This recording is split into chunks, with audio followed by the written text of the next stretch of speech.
السلام علیکم ورحمۃ اللہ وبرکاتہ۔ سر میں سعودی عرب میں رہتا تھا، میری بیوی میرے ساتھ تھی، 1 سال وہاں سعودی عرب میں رہی، حج بھی کیے، عمرے بھی کیے۔ بعد میں اس کو گھر چھوڑ کے چلا گیا، اور وہ کسی کے ساتھ ایک مولوی سے علاج کرا رہی تھی، کوئی قادیانی تھا، کوئی صوفی تھا، معلوم نہیں، اللہ عالم کون تھا، اس سے علاج کرا رہی تھی اور وہ اس کے ساتھ بھاگ گئی۔ بعد میں میرے پاس فون آیا، سعودی عرب مس کال آئی، کہتی ہے کہ میں اپنی مرضی سے نہیں آیا ہوں، یہ مجھے جادو سے لے کے آیا۔ تو کیا یہ حقیقت ہے؟ جادو ہو سکتا ہے اس طرح کا؟ میرے گھر پہ نہیں تھی وہ سر، اپنے گھر پہ تھی، مطلب اپنے ماں کے پاس، مجھے بتایا بھی نہیں، علاج کروانے جا رہی ہے اور اسی کے ساتھ چلی گئی۔ بعد میں فون کرتی ہے کہ میں اپنی مرضی سے نہیں آئی، یہ مجھے زبردستی لے کے آیا۔ کیا یہ سچ ہے؟ ایسا ہو سکتا ہے؟ ذرا تفتیش سے بتائے، جزاک اللہ خیر۔ یہ ہمارے ایک بھائی صاحب ہیں، سعودی عرب میں رہتے ہیں، وہاں سے سوال پوچھ رہے ہیں۔ ان کا کہنا یہ ہے کہ یہ سعودی عرب میں کام کرتے ہیں اور یہ اپنی بیوی کو اپنے ملک چھوڑ کر گئے تھے، یعنی یہاں پہ چھوڑ کے گئے تھے۔ تو اس دوران ان کی بیوی کسی سے علاج کروانے کے لیے گئی، کہتے ہیں کہ کوئی صوفی تھا، قادیانی تھا، کیا تھا پتہ نہیں، یعنی بھائی صاحب کو معلوم نہیں کہ وہ کون تھا۔ تو ہم آپ کو بتاتے ہیں وہ کوئی راقی رہا ہوگا، رقیہ کرنے والا، اس کو لوگ علاج سے تعبیر کرتے ہیں، تو کوئی راقی قسم کا آدمی رہا ہوگا۔ بھائی صاحب سوال یہ کر رہے ہیں کہ اس شخص نے میری بیوی کو جو ہے اپنے ساتھ لے کے چلا گیا اور اس سے شادی کر لیا، یعنی وہ ان کی بیوی کو لے کے چلا گیا۔ بعد میں بھائی صاحب کو پتہ چلا اور انہوں نے اپنی بیوی سے بات کی، تو ان کی بیوی کا یہ کہنا ہے کہ اس نے میرے ساتھ جادو کیا تھا، مجھے تو کچھ پتہ ہی نہیں چلا کہ میں کیسے چلی گئی۔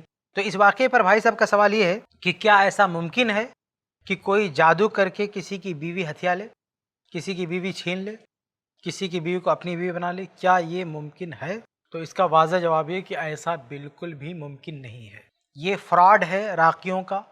یہ جس راقی نے بھی یہ کام کیا ہے، انتہائی غلط کام کیا ہے۔ جس علاقے میں وہ شخص رہتا ہے، اس علاقے کے لوگوں کو اسے پکڑنا چاہیے اور اس کی اچھی خاصی مرمت کرنا چاہیے۔ اس پر جو بھی کیسز بن سکتے ہیں وہ اس پہ عائد کرنا چاہیے اور اس کو سبق سکھانا چاہیے کہ ایک کسی کی بیوی پر ہاتھ ڈال رہا ہے، اس کی عزت تاتار کر رہا ہے اور اس چیز کو یہ بہانہ بھی بنا رہا ہے۔ ظاہر سی بات ہے اس نے علاج کے نام پہ یہ سب کچھ کیا اس نے، اور بعد میں اس کی بیوی یہ کہہ رہی ہے کہ ہمارے ساتھ جادو ہو گیا۔ تو حقیقت میں اس کی بیوی کی بات میں بھی کتنی سچائی ہے اللہ عالم، وہ راقی کے سکھانے پہ بول رہی ہے۔ ویسے ان لوگوں کا ایک آسان سا بہانہ ہوتا ہے کہ ہر چیز کو جادو دعا تعویذ کا نام دے کے چھٹکارا پا جاتے ہیں، یعنی کتنا برا کام کر لو، کتنا بھی گھٹیا کام کر لو، بس میں تو نہیں تھا وہ تو جن تھا، اے عورت بولی میں تو نہیں تھی وہ تو جن تھا۔ تو راکیوں نے اتنا برا حال کر کے رکھا ہے اس معاشرے کا، اس سماج کا، کہ فحاشی اور بے حیائی کو پوری طرح سے فروغ دیا، بلکہ کہیں کہیں اس کو باقاعدہ اسلامائز کر دیا ہے، یعنی اس کو باقاعدہ سند دے دی کہ یہ سب جائز ہے، کرو۔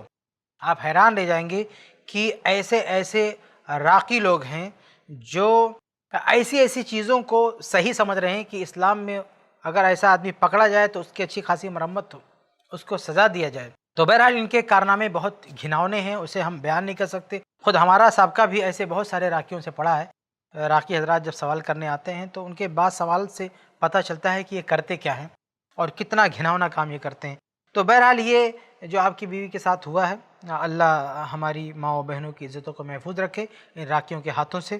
اس میں کوئی شک نہیں ہے کہ ان لوگوں نے فحاشی کا، بے حیائی کا اور بدکاری کا ایک جال بچھا کے رکھا ہے، اور بہت کم لوگ، یعنی راکیوں میں اکثریت جو ہے شہوت پرست واقع ہوئی ہے، اس میں بہت کم لوگ ہیں جن کی نیت ہم کہہ سکتے ہیں صحیح ہو اور جو کسی اچھے جذبے سے کام کرنا چاہتے ہیں، ورنہ اکثریت پیسے کے چکر میں اور بدکاری کے چکر میں پڑی ہوئی ہے۔ اللہ تعالیٰ ایسے لوگوں سے اس امت کو محفوظ رکھے۔